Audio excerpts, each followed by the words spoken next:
السلام عليكم ورحمة الله.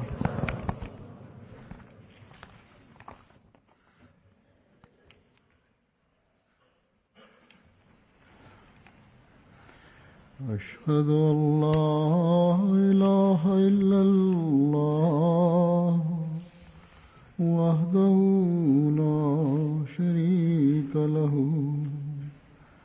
وأشهد أن محمدا عبده ورسوله أما بعد فأعوذ بالله من الشيطان الرجيم بسم الله الرحمن الرحيم الحمد لله رب العالمين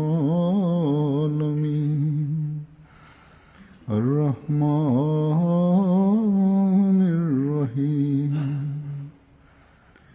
مالك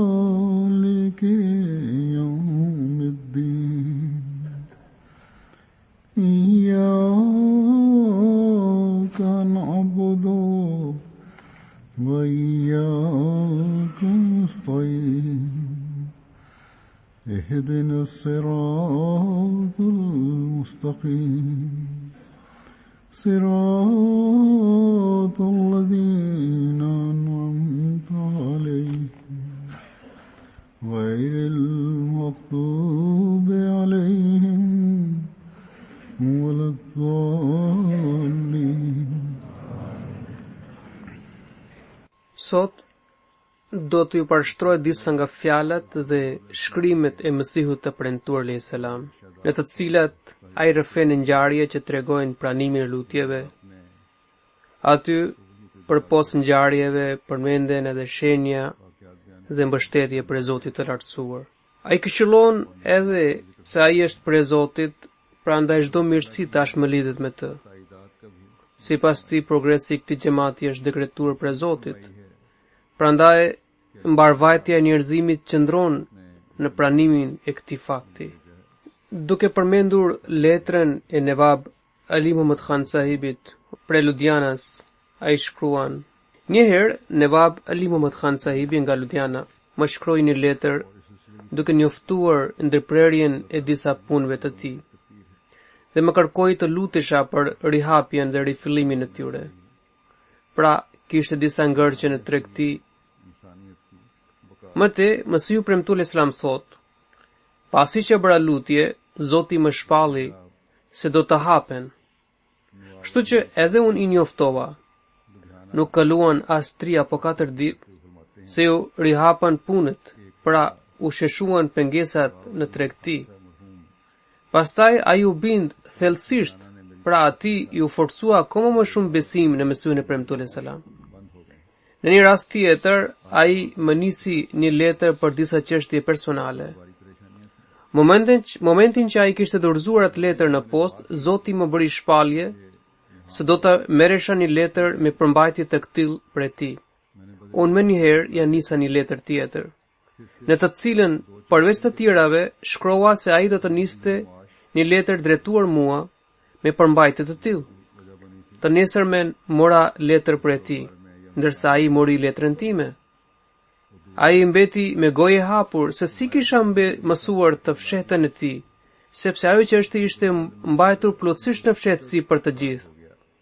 Kjo ja shtoi aq shumë besimin dhe ja ngjalli dashurinë dhe besnikërinë ndaj meje, saqë këto ngjarje shënojnë në një ditar të vogël dhe atë ditar e mbante gjithmonë me vete. Mesihu premtuar selam thot se kur kam shkuar në qytetin Patiala dhe jam takuar me ministrin Sejed Muhammad Hasan, atëherë gjatë bisedës midis ministrit dhe Nevab sahibit u përmendën edhe shenjat e mia. Nevab sahibi me njëherë nxori ditara nga xhepi dhe i zgjati ministrit dhe duke thënë se bindja dhe besnikëria ime janë ngjizur pikërisht nga këto 2 profetësi që gjenden në këtë ditar. Më vonë kur shkova në Ludhiana për ta vizituar, dhe kjo ndodhi një ditë para se të ndronte jetë ai ishte dobësuar mjaft nga hemoroidet. Ati i rrithte gjaku.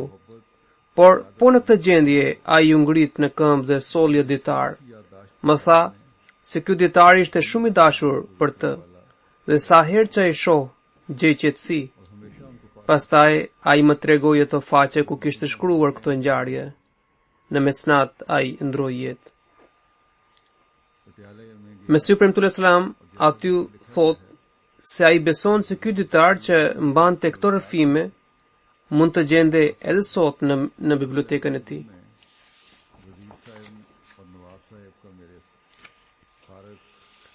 Pastaj ai shkruan, tregtari Abdurrahman Sahib i madrasit është ndër antar më të sinqertë të xhamatit. Para disa vjetësh ai kishte ardhur në Kadian dhe duke më treguar për mosmarrveshjet dhe problemet që ai haste në çështje tregtare, ai më kërkoi lutje për zgjidhjen e tyre. Atëherë mora një shpallje, Qadir है वो बारगाह टूटा काम बनावे, बना बनाया तोड़ दे, कोई उसका भेद न पावे. Kuptimi këtij vargu të shpallur është që Zoti i Madhërisëm do të rregullojë punë të prishura, por pasi që janë rregulluar ato, do t'i prish përsëri. Këtë shpallje ja tregova atij kur ai ishte në Kadian. Nuk kishin kaluar shumë ditë se tregtia e tij pati një zhvillim dhe ngritje të jashtëzakonshme. Zoti krijoi shkaqe të padukshme për begatinë e tij. Por nuk zgjati shumë, se edhe një herë u përmbysën të gjitha punët. Pra, sipas shpalljes, punët u lullzuan fillimisht e pastaj dalë ngadalë u shfaqën vështirësitë që përfundimisht rezultuan në një rënje pingule. Pastaj duke treguar për veten e tij ai shkruan: Unë kisha kohë, pra thot Mesih premtues selam, unë kisha kohë që vuaja nga dy probleme të rënda shëndetësore. Njëra ishte dhimbje e fortë koke, e cila më shqetësonte jashtëmase dhe shkaktonte probleme të tjera të tmerrshme. Për 25 vjet kam hequr këtë sëmundje dhe përgjatë asaj më zuri edhe marramendja. Sipas mjekëve, shkalla përfundimtare e këtyre sëmundjeve është epilepsia. Kështu që edhe vllai im i madh, Mirza Ghulam Qadir, pasi që kishte vuajtur në këtë gjendje për 2 muaj, e zuri epilepsia dhe ai ndroi jetë prej saj. Andaj unë i lutesha Zotit që ai të më mbronte nga këtë sëmundje. Njëherë në ëndër pash një qenie të mbi natyueshme në ngjyrë të zezë, e cila i ngjante deles në gjatësi. Ajo kishte qime të gjata dhe kthetra të mëdha, me të cilat ajo tentoi të më sulmonte. Mua mu duk sikur ajo ishte epilepsi. Atëherë unë e qëllova me grusht me gjithë fuqi mbi gjoksin e saj dhe i thash: "Hik, s'ke punë me mua. Vetëm Zoti e di se gjitha ato sëmundje u zhdukën." Dhe ajo dhimbje të tmerrshme koke mu shërua krejtësisht. Tashmë rrallëherë vuaj vetëm nga marramendja, saqë mos pengohet profeci në lidhje me 2 qarqaf të verdh. Huzuri shpjegon se pra një ndër profecit në lidhje me Mesihun e premtuar alayhis salam tregon se ai do të jetë i mbështjell në 2 qarqaf të verdh. 2 qarqaf të verdh nënkuptojnë 2 sëmundje. E para ishte marramendja, edhe Mesih premtuar alayhis salam duke shpjeguar këtë thot: sëmundja tjetër është diabeti, prej të cilit vuaje nga 20 apo 25 vjet. Unë e kam përmendur këtë edhe më parë. Ende më vjen shpesh të urinoj deri 20 herë në ditë. Pas analizës doli se kisha diabet. Një ditë më erdhi një mendim se sipas studimit të mjekëve është zbuluar se diabeti shkakton katarakt, pra perdhje e syrit, ose lunga në lëkur, të cilat rezultojnë si vdekje prurse. Atëherë Zoti po në atë qas më dërgoi një shpallje në lidhje me kataraktin, pra për sëmundjen e perdhjes së syrit. Se nuzilat ar-rahmatu ala thuluth al-ain wa ala al-akharin. Domethënë, u mëshiruan 3 organe, sy dhe 2 të tjera. Pastaj kur mendova për lungat, mora shpallje se assalamu alaikum, pra kam kaluar një periudhë të gjatë dhe jam i mbrojtur nga të dyja këto sëmundje. Me që ra fjala për diabetin para disa ditësh, thot Huzuri, që para disa ditësh një median arab më pyeti se derisa Mesih premtuar selam vuante nga diabeti, pse ai agjeronte aq shumë. Atëherë le të dihet se këtu Mesih premtuar selam ka folur për sëmundjen e tij në vitin 1907. Për sa i përket agjërimit, Mesih premtuar selam ka agjëruar në gjatë rinisë së tij, shumë vite para se të shpallte deklaratën e tij e të qenit prej Zotit. Ai gjithashtu ka thënë se kishte agjëruar pa ndërprerje gjatë rinisë së tij. Pas 40 vjetësh, njeriu fillon të dobësohet. Ai thotë se nëse do të kisha atë gjendje shëndetësore, po të doja mund të agjëroja 4 vjet në mënyrë të parishtur. Diabeti i ishte shfaqur më vonë, pra ishte gjatë rinisë së tij kur ai kishte agjëruar për 6 muaj vijimish. Pra, ai kishte agjëruar gjatë rinisë së tij, ndërsa diabeti ishte shfaqur shumë vite më vonë. Në hutbën e kaluar duke përmendur për sëmundjen e Molvi Abdul Karim Sahibit radhiyallahu anhu, ishte thënë se ndarja e tij nga jeta i kishte sjellë një dërim të thellë Hazrat Muslim Maudit radhiyallahu anhu.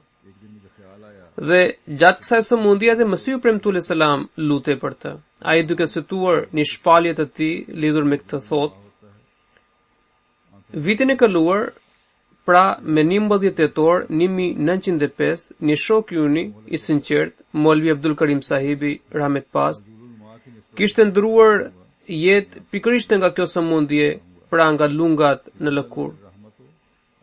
Unë isha lutur për të, por asnjë shpallje nuk ishte shpresëzënëse për të. Unë shpesh merrja këtë shpallje se do të mbështille në qefin. Mosha 47 vjeç. Inna lillahi wa inna ilaihi raji'un. Dhe një tjetër shpallje thoshte shigjetat e vdekjes nuk gabojnë. Kur bëra lutje, edhe pas këtyre shpalljeve, atëherë mora këtë shpallje nga Zoti: Ja ayyuhan nasu ubudu rabbakum alladhi khalaqakum tu'thiruna al-hayata ad-dunya. Do më thënë, o njerëz, adhuroni Zotin tuaj, i cili ju ka krijuar. Pra besojini vetëm atij dhe mbështetuni tek ai. Ai asgjidhni jetën e kësaj bote? Kjo shpallje tregonte se edhe mendimi se dikush është aq i rëndësishëm se vdekja e tij do të jetë shkatruese është një lloj shirku. Dhe këmbëngulje dhe dëshirë e madhe për jetën e dikujt është gjithashtu një lloj adhurimi. Pastaj unë heshta dhe kuptova se vdekja e tij është e sigurt. Kështu që më 11 tetor 1905 në kohën e qindis ai u nda nga jeta. Megjithatë, Zoti nuk e shpërfilli dhimbjen që e kishte ndaj tij në atë lutje, dhe deshi të largonte këtë humbje me një fitore të madhe. Prandaj ai zgjodhi Sert Abdurrahman për këtë shenjë. Nëse Zoti na mori Abdul Karimin, ai na ktheu Abdurrahmanin, sepse edhe ai vuante nga njëjta sëmundje, dhe përmes lutjeve të mia Zoti e shëroi. Falhamdulillahi ala dhalik. Unë kam provuar 100 herë se Zoti është aq i mëshirshëm dhe bujar, se nëse për shkak të dijes së tij të gjithëpërfshirëse, ai nuk pranon ndonjë lutje, ai jep pëlqim për ndonjë kërkesë tjetër. Këtu Huzuri shpjegon se këtu mësojmë edhe filozofinë e lutjes. Shumë kush ankohen se atyre nuk u pranohen lutjet. Pra, nëse i kundërvihen vullnetit të Zotit, atëherë nuk pranohen as lutjet e profetëve. Megjithatë, në vend të tyre pranohen lutjet të tjera.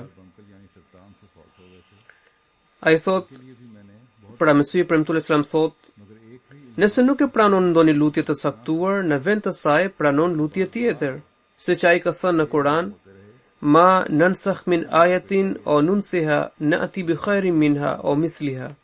Alam ta'lam anna Allah ala kulli shay'in qadir?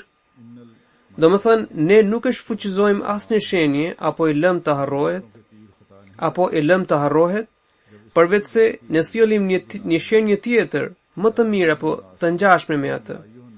A nuk di se Allahu është i plot fuqishëm për çdo gjë që dëshiron ai? El-Bekare, ajeti 107. Huzuri shpjegon se muslimanët jo ahmedian kur komentojnë mbi këtë ajet, ata shprehen se disa nga ajetet e Kuranit famlart janë shfuqizuar. Ndërkohë ky ajet përmban një kuptim të gjerë dhe të thellë. Mesihu premtuar selam po përdor këtë ajet në një kontekst tjetër. Pra kuptimi është se kur ne e bëjmë ndonjë shenjë të harruar, pra Zoti thot kur ne e bëjmë ndonjë shenjë të harruar, shfaqim shenjë të tjera në vend të saj. Pra nëse fashitet njëra, del tjetra. Sipas një komentimi tjetër, nëse Allah shfuqizoi ligjet e mëparshme, pra librat të shenjtë të mëparshëm, ai në vend të tyre soli një shariat të ri, pra Kuranin, i cili do të mbetet në fuqi për gjithmonë. Pastaj, duke komentuar mbi shenja që u shfaqen në mbështetje të vërtetësisë së tij, ai ndalet te shpikja e mjeteve të reja të transportit dhe thotë: zbulimi i një mjeti të ri është një ndër shenjat e veçanta të Mesihut të premtuar selam. Siç i tregon edhe Kurani famlart, wa idhal ishara utilat, sura at-Takwir, ajeti 5. Pra, do të afrohet koha e fundit kur devet me barë 10 muajshe do të braktisen. Këti ajeti i ngjan edhe hadithi që gjendet në Muslim, wala yutrikin al-qilasu fala yusa alayha. Do më thënë, devet do të braktisen dhe askush nuk do të udhtojmë me to. Gjatë ditëve të haxhit, për të udhtuar nga Meka për në Medinë, përdoren devet. Nuk është shumë larg kur trenat do të përdorin për këtë udhtim, dhe atëherë kjo hadith do të përmbushet tekstualisht se wala yutrikin al-qilasu fala yusa alayha. Pra, devet do të braktisin dhe askush nuk do të udhtojë me to. Huzuri shton se sipas disa njerëzve nuk kemi akoma trena që realizojnë këtë udhtim, pra midis Mekës dhe Medinës.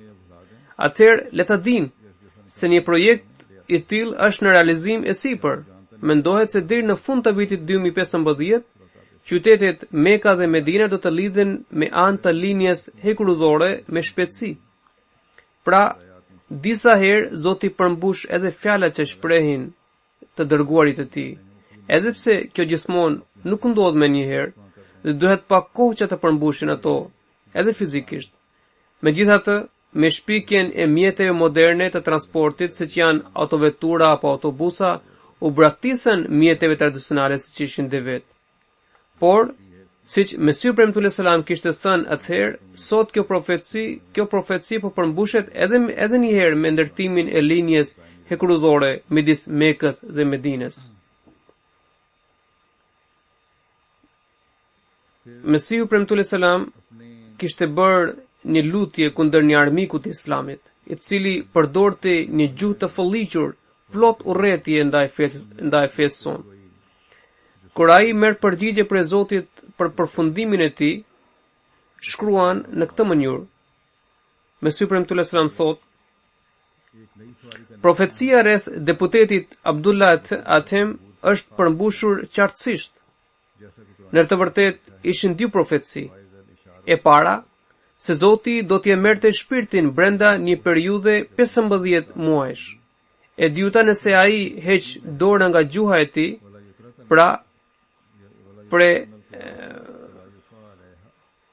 pra prej saj që ai kishte shkruar kundër të dërguarit të Allahut sallallahu alaihi wasallam, gjoja miadallah, ai ishte dejjal e të tjerë, siç kishte shkruar ai. Atëherë ai nuk do të vdes. Pra nëse do të hiqte dora nga gjuha e tij, atëherë ai nuk do të vdiste brenda këtyre 15 muajve. Unë kam përsëritur këtë edhe më parë, se profecia rreth vdekjes së tij bazohej mbi faktin se Athemi në librin e tij e kishte quajtur profetin tan sallallahu alajhi wasallam me emrin Dejjal. Kjo është e vërtetë se afati brenda të cilit duhet të përmbushe profecia ishte 15 muaj. Por kjo varej nga një kusht. Fjalët e këtij kushti ishin kështu, me kusht që të mos anohej nga e vërteta. Por e themi ju pendua, puna të mbledhje, dhe duke prekur të dy veshët, ai nxori gjuhën dhe me shumë modesti shprehu keqardhjen për përdorimin e fjalës Dejjal për të dërguarin e Allahut sallallahu alaihi wasallam. Tani dëshmitar për këtë nuk janë një apo dy persona, por mbi 60 deri 70 veta, të cilët gjysmë për gjysmë ishin të krishterë dhe musliman. Pra gjysmë për tyre ishin musliman dhe gjysma tjetër ishin të krishterë. Unë mendoj se afërsisht 50 prej tyre do të jenë të gjallë edhe sot, në praninë e të cilëve e themi ishte penduar për fjalët Dejjal. Madje ai derisa të vdiste kurrë nuk e përsëriti më një fjalë të tillë. Çfarë poshtërsie dhe padrejtësie! Nëse edhe pas këtij pendimi të qartë para 60 apo 70 personave, dikush mendon se e themi nuk ishte penduar. I gjithë zemërimi i Zotit bazohej në fjalën Dejjal dhe po me këtë fjalë kushtëzohej edhe profecia. Pra kushti ishte i tillë që ai të pendohej për këtë fjalë. Në profeci kurkund nuk përmende se ai të bëhej musliman. Pra derisa ai u pendua sinqerisht, atëherë e Zoti u tregua i mëshirshëm ndaj tij. Qëllimi i shpaljes nuk ishte i tillë që e themi do të vdiste patjetër brenda atij afati, derisa të kthehej në fenë islame, sepse të gjithë të krishterët bashkohen në mohimin e fesë islame. Zoti nuk e imponon askënd për të pranuar islamin. Madje vetë një profecie e tillë absurde, se filani do të vdes brenda kaq afatit nëse nuk e pranon islamin. Pra, kjo vetë duket një profeci absurde nëse thuhet se filani do të vdes brenda kaq afatit nëse nuk e pranon islamin. Ai thot, pranimi i islamit në këtë mënyrë nuk është veç imponim. Pra, pranimi i islamit në këtë mënyrë do të jetë vetëm imponim.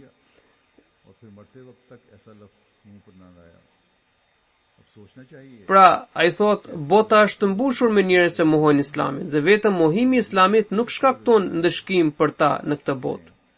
Përveç se ata do të japin llogari para Zotit për këtë mëkat në ditën e Kiametit. Veç kësaj, çfarë e shquante e themin nga gjithë të tjerët, që të zgjidhe për një profeci për vdekje. Sigurisht, arsyeja e vetme ishte kjo, se ai për figurën e lartë të profetit sallallahu alajhi wasallam përdori një fjalë të pahishme dhe të ulët si Dejjal.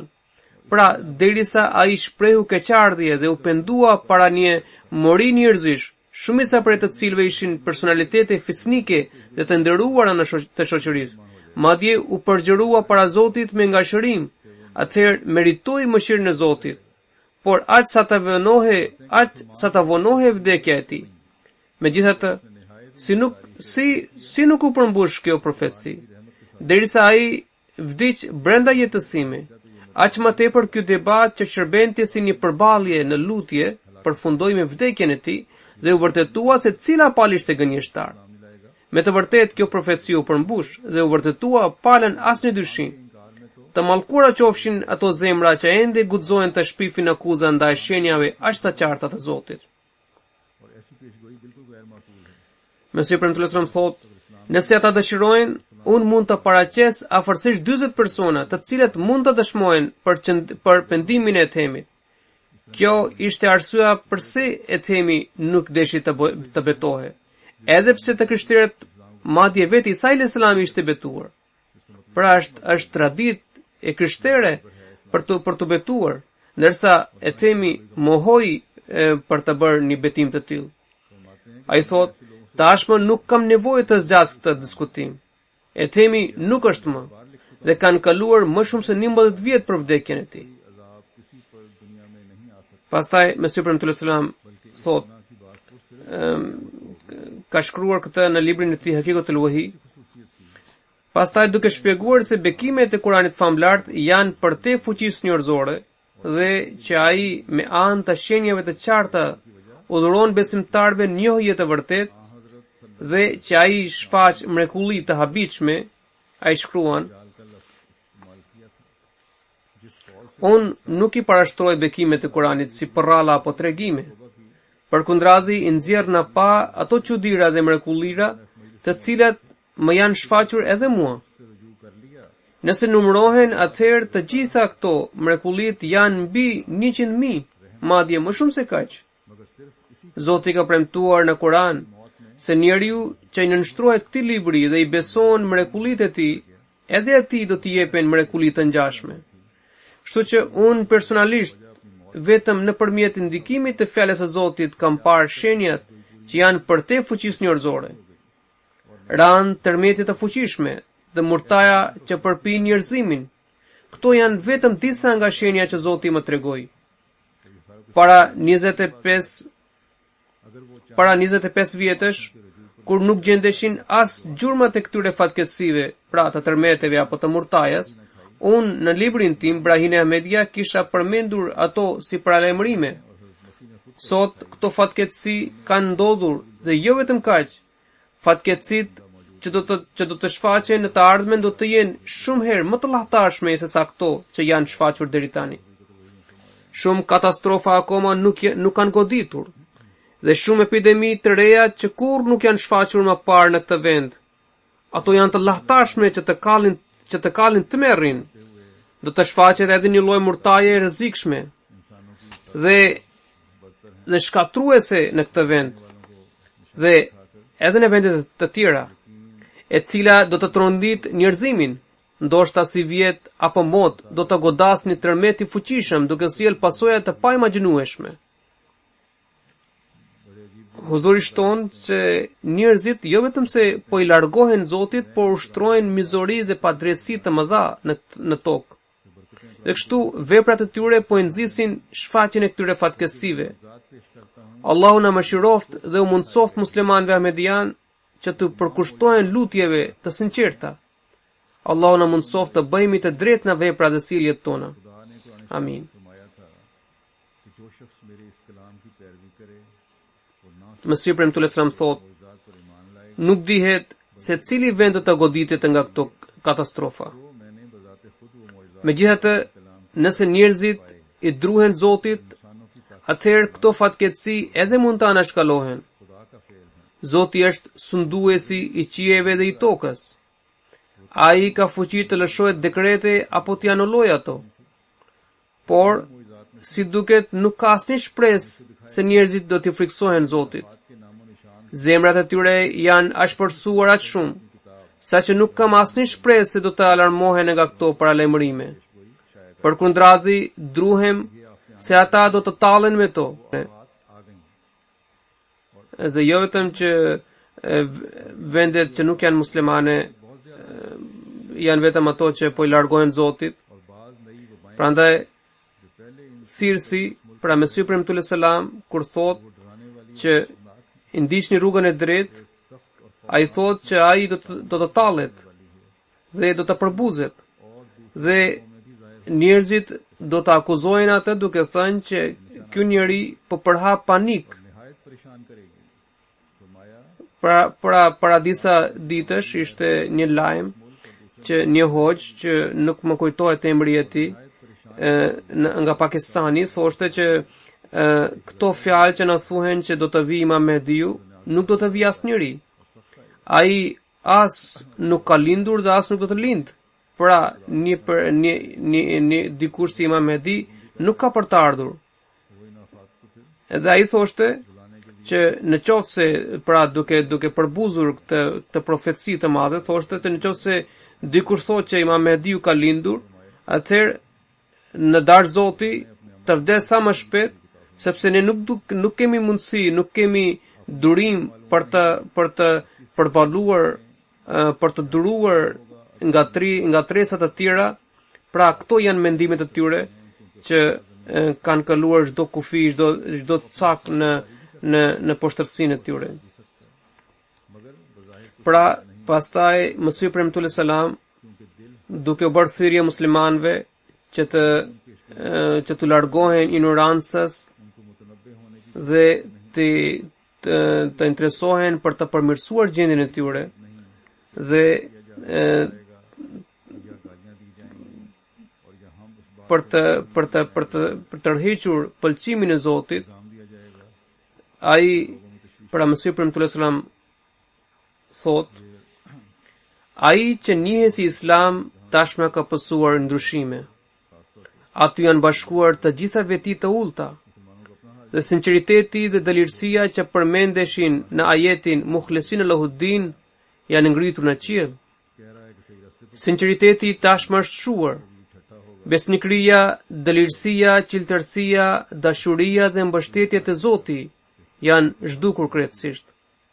Tani Zoti i lartësuar ka vendosur që t'i ripërtërijë këto atribute. Ai Zot i cili për herë ka ringjallur tokës.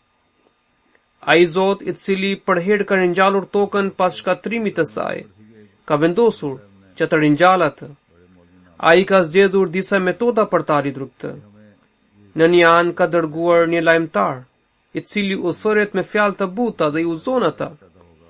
Në anën tjetër, dije dhe shkencat po pasurojnë mendjen e njerëzit. Për të kulmuar çdo lloj argumenti, edhe qielli po shfaq shenja të qarta. Përpos tyre janë edhe shenja të llahtarshme në të cilat përfshihet edhe murtaja, e cila po përhapet vrullshëm anë kënd vendit. Mjaft njerëz po përfitojnë nga këto shenja dhe nuk kalon asnjë ditë që njerëzit të mos hyjnë në lidhjen në xhamat, qoftë duke ardhur fizikisht apo nëpërmjet letrave.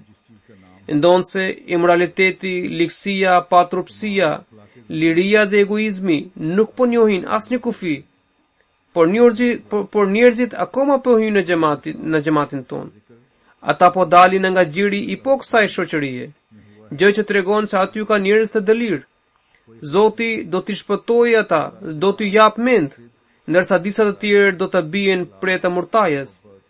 Dhe kështu, kjo botë do t'i avitet fundit të saj, ndërsa arsyet dhe justifikimet do të shteren dalë nga dalë.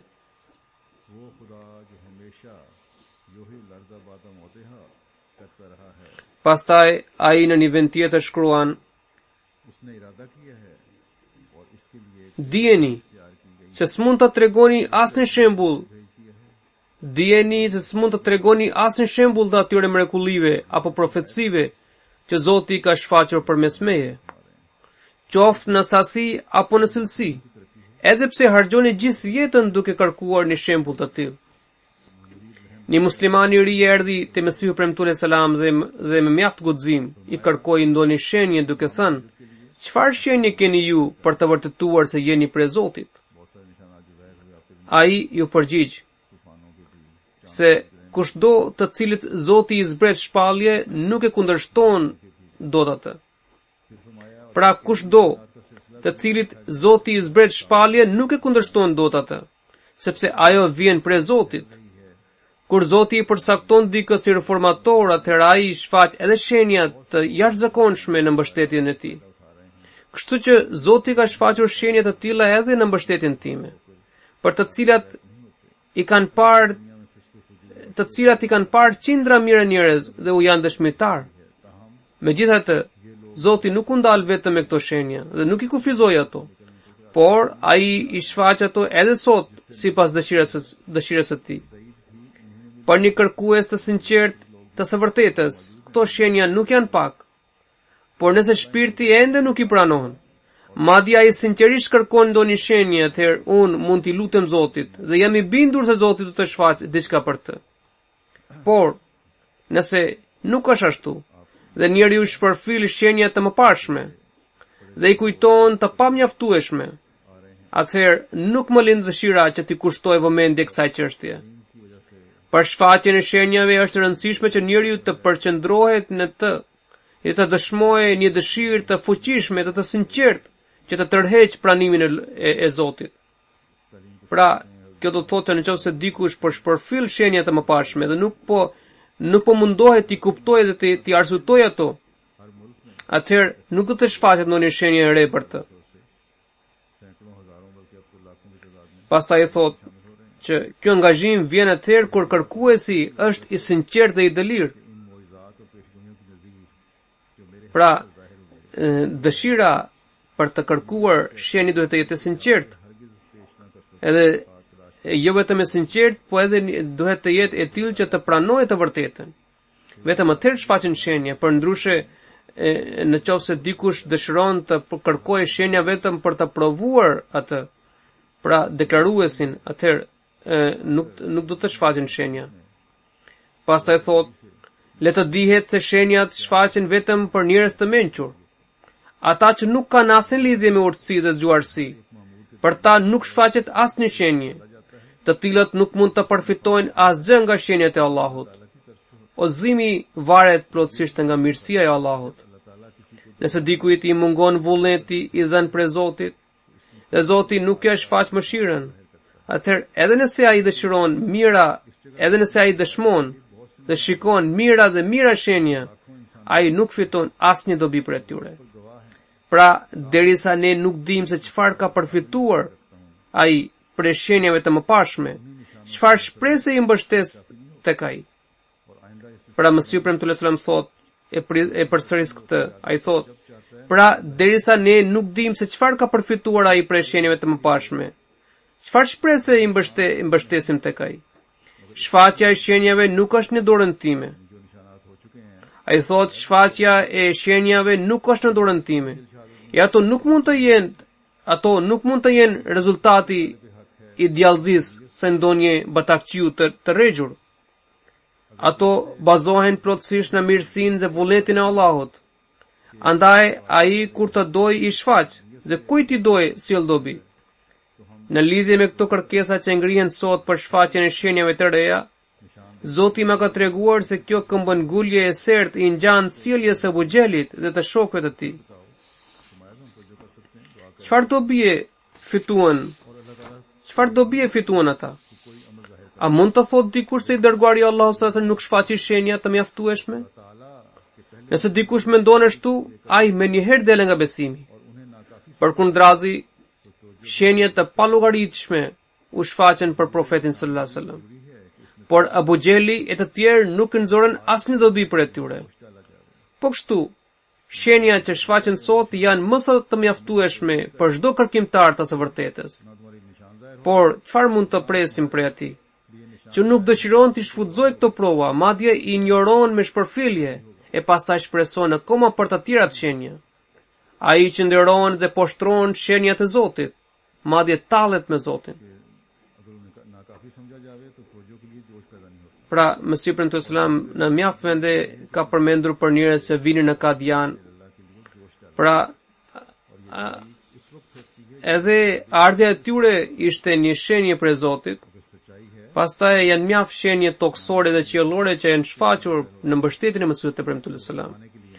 E sot e kësaj dite, bota po interesohet për të dëgjuar mesazhin e xhamatit.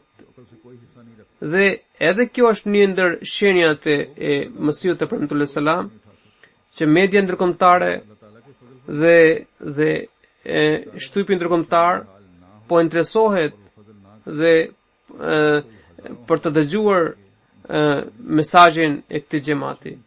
Pra, shenjat janë të shumta që shfaqen çdo ditë, por ato u shërben vetëm atyre që janë të mençur.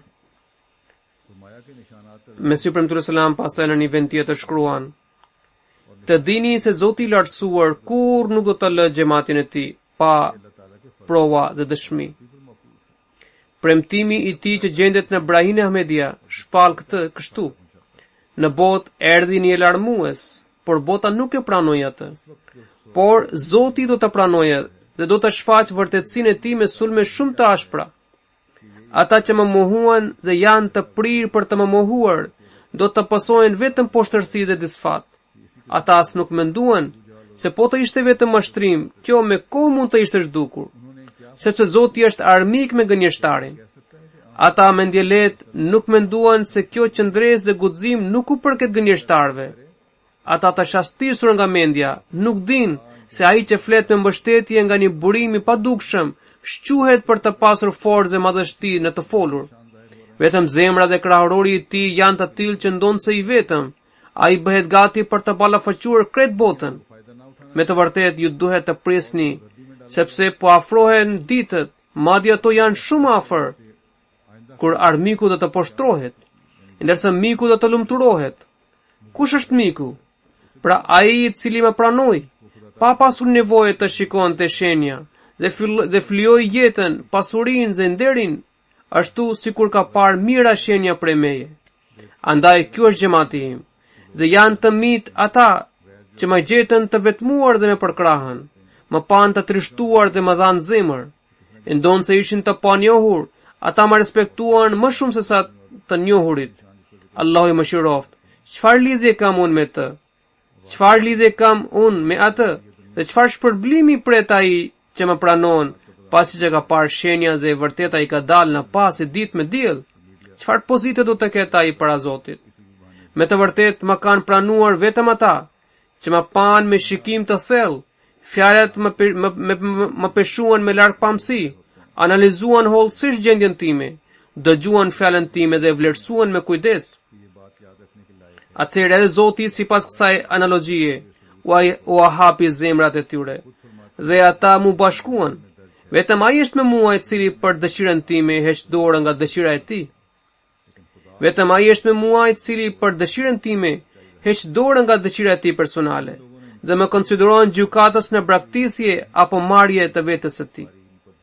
Domethënë, ai kërkon gjykim prej meje për të flakur apo për të përvetësuar dëshirat e mira vetjake. Mesih Premtullah sallam thot: ai që ndjek rrugën time dhe përhumbet në bindje ndaj meje dhe ka dalë nga lëkura e unis.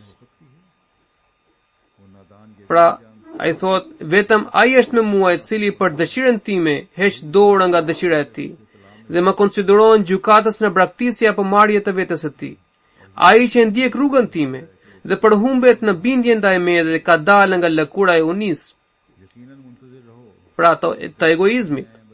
Më duhet të shpreh keqardhje se kërkimtarët e shenjave të qarta nuk mund të fitojnë atë status të lavdueshëm dhe pozitë të lavdishme para Zotit që meritojnë robër të sinqertë, të cilat njohën të fshehtat e mbuluara dhe ata që nuhatën robin I cili fshihe poshtë qarqafit të Zotit. Çfarë përsie ka njeriu nëse ai fjala bie duke parë mbretin bashkë me ushtrinë dhe madhështinë e tij e përshëndet? I Zoti është ai I cili e gjen në rroba gjithë të tjera dhe ende e gjen dhe e njeh. Pra, Mesih Premtullah sallam thot: çfarë e përsie ka njeriu nëse ai fjala bie duke parë mbretin bashkë me ushtrinë dhe madhështinë e tij e përshëndet, pra e njeh edhe e përshëndet. I Zoti është ai I cili e gjen mbretin në rroba gjithë të grisura dhe ende e gjen dhe e njeh. Por kjo është në dorën time. Por kjo nuk është në dorën time që t'i jap dikujt këtë shkatësi apo urtësi. Vetëm një është ai që e jep këtë. Madje kujt I doje, madje kujt I pëlqej I adhuron urtësinë dhe besimit. Të uzuarit gjen uzim prej këtyre çështjeve, ndërsa hileqarat devijohen po prej tyre. Unë jam I vetëdijshëm se kam shkruar shumë rreth shenjave. Dhe Zoti e di se kjo është e vërtetë, se ai më ka shfaqur më shumë se 3000 shenja. Kjo është jashtë fuqisë së njeriut dhe ato akoma nuk janë mbyllur. Zoti u dhënë mend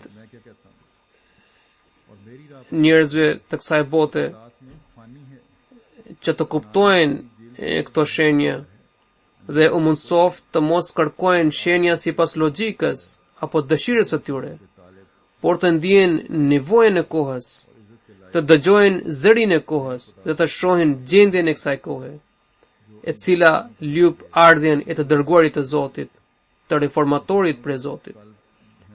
Allah mundsoft që të kuptojnë këtë dhe Zoti I bëft kërkimtar të së vërtetës dhe I bëft pranues të atij reformatori me qëllim që t'u jepet fund gjendjes së trazirave dhe që rregullimit të kësaj bote. Uzuri thot që sot do të udhëheq një gjenaze në munges. Kjo gjenaze I përket Ghulam Qadir sahibit, dervish nga Qadiani, I biri I Abdul Ghaffar sahibit rahmet past. Ai më 12 nëntor 2014 ndroi jetë. Inna lillahi wa inna ilaihi raji'un. Ne jemi të Allahut dhe tek ai do të kthehemi. Ai ishte një prej 313 dervish, sipas pra ata të rinj që qëndruan në Qadian për të mbrojtur qendrën e xhamatit pas ndarjes së Indisë të Pakistanit, që në historinë e xhamatit njihen si me emrin dervish. Sipas historisë së xhamatit, emri I tij radhitet në vendin 189 në listën e dervishëve. Ai lindi në prill të vitit 1925, pra ai lindi në prill të vitit 1925 në Shadival të Gujaраtit. Aty u bëri shkollën fillestare, më vonë bëri shërbim ushtarak. Kishte 4 vite në shërbim, kur duke përgjigjur thirrjes së kalifit të dytë radhiyallahu anhu, ai dedikoi jetën e tij për mbrojtjen e qendrës së xhamatit.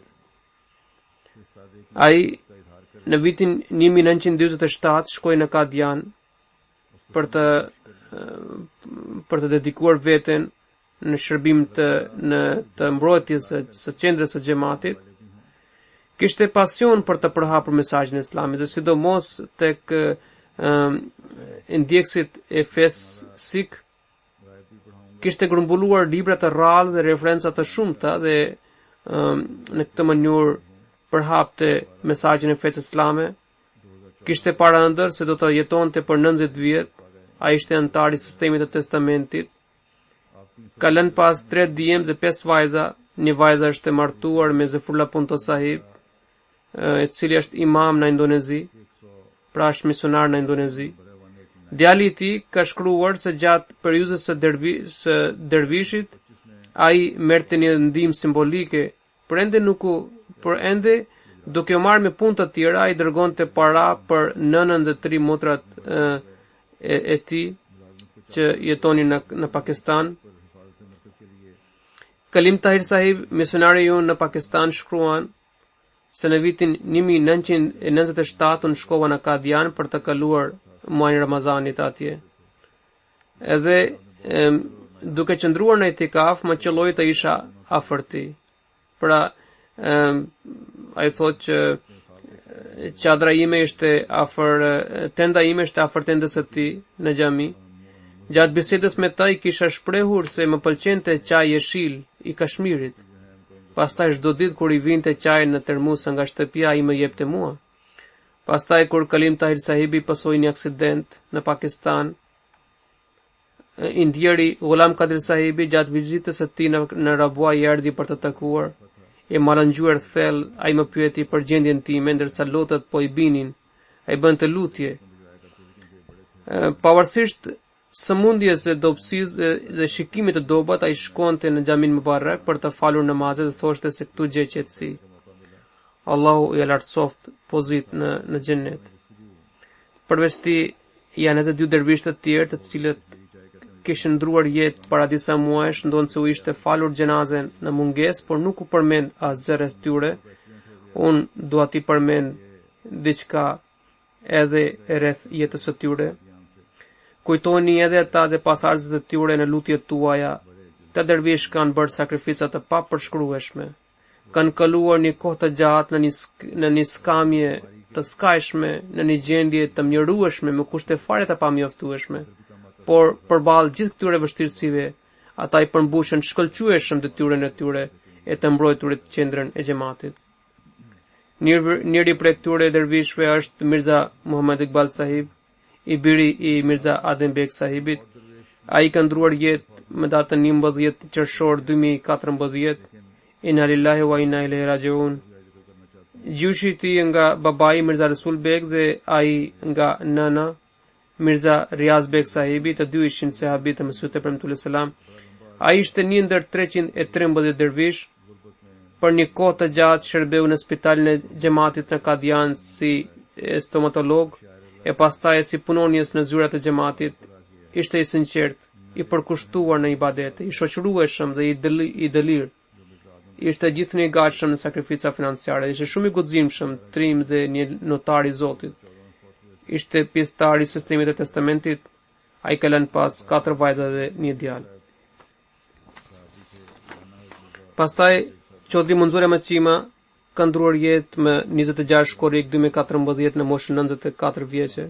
Inna lillahi wa inna ilaihi rajiun. Ai ishte djali i madh i Çodri Nur Ali sahibit, i cili ishte sahabi Mesut Premtullah selam. Kur kalifi Dutër dhe Talonok kishte bërë thirrje për mbrojtjen e qendrës, atëherë ai me që kishte shërbyer në ushtrinë britanike, ai ofroi shërbimet e tij dhe pati fat që të shërbente si dervish në Kadian. Pavarësisht nga mosha e thyer, ai shkonte në xhami për të falur namaze. Ishte shumë i sinqert, i gëzueshëm, i gjallë, shumë bujar dhe shumë i dashur. Ishte edhe ai pjesëtar i sistemit të testamentit. Ka lënë pas përveç gruas moshuar një vajzë dhe 2 djem, një djalë i tij Çodri Mansura Maqima sahib ka dedikuar jetë në shërbim të xhamatit dhe ai shërben si sekretar i Gjaidadit në Kadian. Inshallah do të udhëheq këto gjenaze pas namazit të xumas.